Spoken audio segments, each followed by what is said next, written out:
जय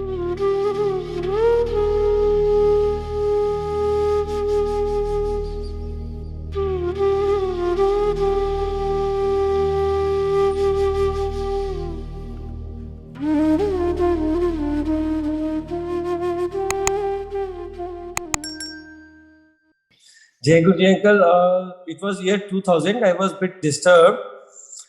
तो जैसा कि सब लोग गुरु जी के चरणों में पहुंचते हैं, लेकिन आप पहुंच नहीं सकते जब तक गुरु जी ना बुलाएं. तो ऐसे ही हमारे पड़ोस में पापा के फ्रेंड रहते थे. वो अभी कनाडा रह रहे हैं.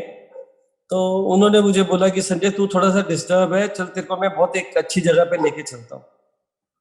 तो मुझे पता नहीं था वो कहाँ लेके जा रहे हैं, किधर लेके जा रहे हैं, कैसे लेके जा रहे हैं. मैं उनके साथ चला गया. अंपायर स्टेट हम पहुंचे, वहां गाड़ी बाहर पार्क की और अंकल के साथ मैं अंदर दरबार की तरफ चला. मुझे पता नहीं था हम कहाँ जा रहे हैं, कहाँ नहीं जा रहे. जैसे अंकल ने बोला वैसे हम चलते चले गए. वहां पहुंचे दरबार में तो बहुत ही प्यारा सुंदर सा भव्य दरबार. एंट्री की. एंटर करके सामने गुरुजी बैठे थे. और गुरुजी तो उनका ऑरा इतना जबरदस्त है कि आप मतलब आंखों में एक सेकंड के लिए तो बिल्कुल ब्राइटनेस हो जाती है. आपको समझ नहीं आता आप कहाँ पहुंच गए. जन्नत में पहुंच गए ऑलमोस्ट. लेकिन पहली बारी में आपको इतनी समझ आती नहीं है. तो मैं भी ना समझ आदमी, मैं भी पहुंच गया. छोटी सी उम्र थी मेरी तब, 30-31 साल का रहा हूँगा 2000 में. तो जब मैं वहां पहुंचा तो मुझे कुछ समझ में आया नहीं. तो जैसे उन्होंने बिठाया, गुरुजी के चरणों में नमस्कार किया, नमन किया गुरुजी को. उसके बाद जो सेवादार थे उन्होंने जहाँ बिठाया वहां बैठ गए. बैठने के बाद जैसे चाय प्रसाद आया, समोसा प्रसाद आया, वो छका. इतनी देर में गुरुजी जैसे आज आज आपने मेरे को सेवा दी है कि गुरुजी के चरणों में गुरुजी का बखान करूं. तो मुझे तो समझ थी नहीं. तो उस समय गुरुजी ने बोला, एक अंकल वहां बैठे थे, कि चल हुन तू दस दे तेरे नाल की होया. तो वहां जनरल मल्होत्रा अंकल थे, उन्होंने अपना सत्संग शेयर किया. अब लेकिन क्योंकि फर्स्ट टाइम गए हो आप, आपको समझ कुछ आता नहीं है. लेकिन प्री नर्सरी थी समझ लो मेरी. वहां गुरुजी ने अपना एडमिशन मेरे को दे दिया. वहां पहुंचा तो अंकल ने सत्संग शेयर किया. अंकल का सत्संग था जो गुरुजी की एक बड़ी सी बुक है, उसमें मेंशन है वो सत्संग, द घोस्ट ट्रेन. तो वो अंकल ने सत्संग शेयर किया, लेकिन मेरी समझ से ऊपर था. मुझे समझ नहीं आया वो क्या बोले क्या नहीं बोले. मुझे यही लगा कि पता नहीं गुरुजी अपना बखान करा रहे हैं, अ पार्ट ऑफ एडवर्टाइजमेंट जैसे होता है, मुझे ऐसा लगा. लेकिन ना समझ था, जैसा कि मैं आपको बता रहा हूँ. आज भी उतनी समझ नहीं है. आज भी ना समझ ही कहूंगा मैं अपने आप को. तो गुरुजी ने वो सत्संग शेयर कराया, लेकिन मुझे कुछ समझ नहीं आया. लेकिन समहाउ मैं अंकल के साथ जाता रहा. उन दिनों में बहुत परेशान था, क्योंकि मैं मालवीय नगर में रहता था. वहां पे हमारी बिल्डिंग हमने तोड़ दी थी, उसको नक्शा वक्शा बनाने के लिए दिया था. एमसीडी में नक्शा पास होने के लिए जाता है, तभी वो आप नक्शा पास होएगा तो आप बिल्डिंग बना सकते हैं. तो नक्शा बनाने के लिए दिया था जैसे हमने. तो समहाउ नक्शा पास हो गया. तो उन्होंने जेई ने बोला, जी ठीक है आप अपनी बिल्डिंग तोड़ दीजिए. जो आपने हमने 2 मंजिल बनी हुई थी हमारी बिल्डिंग, अच्छी अच्छी खासी बिल्डिंग बनी हुई थी.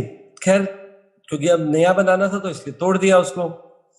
तोड़ के उनको बताया कि हाँ जी आप आके इंस्पेक्शन कर लीजिए. उन्होंने अपना एक वहां से इंजीनियर भेजा. वो इंस्पेक्शन करके उनको बता दिया कि हाँ जी इन्होंने 0 लेवल कर दिया. उन्होंने कहा ठीक है आप आइए नक्शा ले जाइए. नक्शा लेने गए तो उन्होंने फाइल खोली. फाइल खोली तो जैसे वो नक्शा देने लगे तो उसमें वो पेपर चेक कर रहे थे. तो उन्होंने देखा कि उसके अंदर एक पेपर नहीं है, जो एलएनडीओ की एनओसी बोलते हैं उसको हम लोग. कहने लगे कि सॉरी, आपको नक्शा तभी मिलेगा जब आप एलएनडीओ से एनओसी ला दोगे. अब बड़े परेशान, क्योंकि एलएनडीओ उन दिनों कोई कम्युनिकेशन का जरिया नहीं था. सिर्फ आप जाके लेटर दे के आ सकते थे, वो भी उनके फ्रंट ऑफिस में. आप अंदर नहीं जा सकते थे एलएनडीओ के ऑफिस में, किसी से मिल नहीं सकते थे. तो सब ऐसे करते कराते 4-6 महीने चले गए.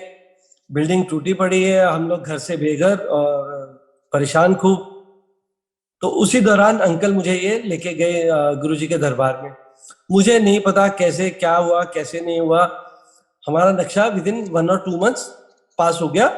एनओसी भी आ गए, हमने फ्री होल्ड के लिए अप्लाई किया हुआ था, वो भी हो गया, एनओसी भी मिल गया, सब कुछ हो गया।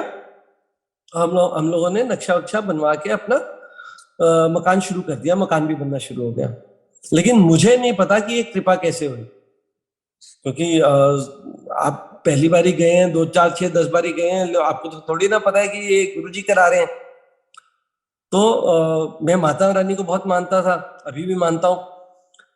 तो अब दिमाग में यही कि लो माता रानी ने बड़ी मेहर की है, लेकिन ये नहीं पता कि गुरुजी ने कैसे आपका ये काम कराया। समय बीतता चला गया, तो उसके बाद धीरे धीरे जाना कम हो गया गुरुजी के दरबार में। जैसे सब लोग कहते हैं कि गुरुजी जब ब्लेस कर देते थे, बोलते हैं जा तू मौज कर, तो लिटरली हम लोग मौज ही करते रहे। तो समाव टाइम बीतता चला गया। फिर 2015 में डॉली डॉली नारंग जी हैं, शमी शमी नारंग जी की वाइफ, तो उनके घर पे सत्संग था। वो हमारी बहन बनी हुई है, उन्होंने बोला रेनू को, मेरी वाइफ को, कि रेनू ऐसे ऐसे गुरुजी का सत्संग है, तो आप प्लीज आना। तो रेनू ने, मेरी वाइफ ने मुझे बोला कि वहां चलोगे दीदी के घर पे, ऐसे सत्संग है। मैंने कहा जरूर चलेंगे दीदी के घर। We were one of the first one to reach over there, Guruji के दरबार में। वहां हाजिरी लगाई, बैठे और शब्द सुन के, और सारा 2 घंटे का सत्संग चला। It was very very very amazing, मतलब शब्द नहीं है उसको बखान करने के लिए। सत्संग चलता रहा, उसके बाद हम बैठे, उसके बाद सत्संग शेयरिंग शुरू हो गई आरती के बाद। जब सत्संग शेयरिंग हुई, उसके सत्संग शेयरिंग में बहुत पुरानी पुरानी संगत वहीं पे थी। तो जनरल मल्होत्रा अंकल, जो जिनका फर्स्ट टाइम मैंने सत्संग सुना था जब गुरुजी के दरबार में गया था, तो वो भी वहीं थे। तो उन्होंने अपना सेम सत्संग, जो उस दिन घोष ट्रेन वाला, जब फर्स्ट टाइम मैं गया था गुरुजी के दरबार में, वही सेम सत्संग गुरुजी के दरबार वाला वो सत्संग शेयर किया उन्होंने, घोष ट्रेन वाला। तो उस दिन समझ में आ गई कि भाई अब गुरुजी ने बोल दिया कि अब तुझे कहीं नहीं जाना। तो उस दिन के बाद चाहे कहीं पे 2 सत्संग हो, 4 हो, तो गुरुजी के यहाँ हाजिरी लग जाती है। और इन दिनों, इस दौरान सब बढ़िया चलता रहा। अब मुझे तो नहीं पता, मैं तो अपना खूब अपना माता रानी को मानता रहा, और गुरुजी के दरबार में इतना जाना हो नहीं पाया। बीच बीच में गए, लेकिन उतना नहीं हो पाया जितना जाना चाहिए था। तो 2012 में मैं गुड़गांव से आ रहा था रात को, तो मेरा बहुत भयंकर एक्सीडेंट हुआ सुल्तानपुर मेट्रो स्टेशन पे।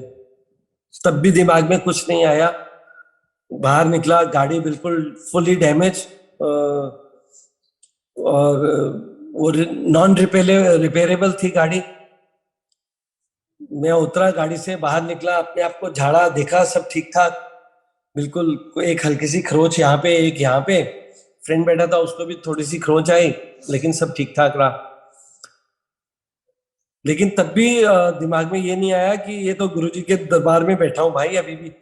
Sultanpur metro station is again empire state Guruji का दरबार, छोटा मंदिर। लेकिन कुछ रियलाइज नहीं हुआ कि देखो गुरुजी ने बचाया है, कुछ नहीं। हाँ, माता रानी ने बड़ी मेहर की है, बचा दिया माता रानी ने। खैर, ये 2015 में जब दोबारा से गुरुजी ने अपने चरणों में बुलाया कि चल हुन तो इधर उधर बहुत घूम लिया, हुन तो वापस दरबार च बह जा। तो फिर वापस गुरुजी के दरबार में, गुरुजी के चरणों में जुड़ गए। उसके बाद कई छोटे छोटे सत्संग होते रहे हमारे साथ। गुरुजी ने बहुत मेहर की, आगे भी, पहले भी मेहर करते रहे, आज भी मेहर कर रहे हैं। अब तो गुरुजी के ना होने के बाद तो मेहर कई गुना बढ़ गई है। जो फिजिकल चोले में जब थे गुरुजी, और जब अब नहीं है, तो कई गुना बढ़ गई है। तो गुरुजी का अनंतम शुक्राना। Thank you Guruji for everything. जय गुरुजी, जय गुरुजी संगत जी। Over to you uncle. जय गुरुजी।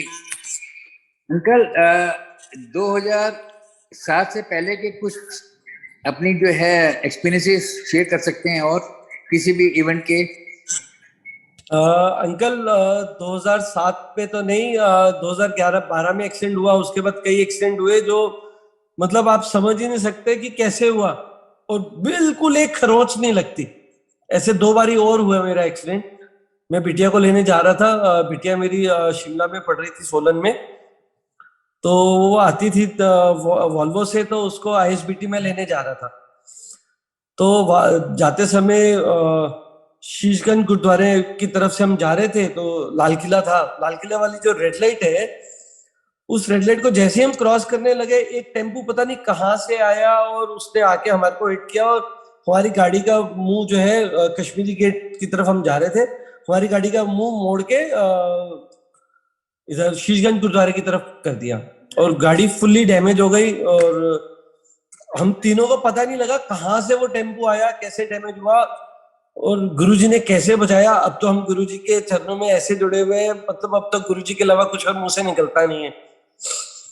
तो वो भी गुरुजी ने बहुत मेहर की थी। 2000 that was 2020 I think, 2019 December 25।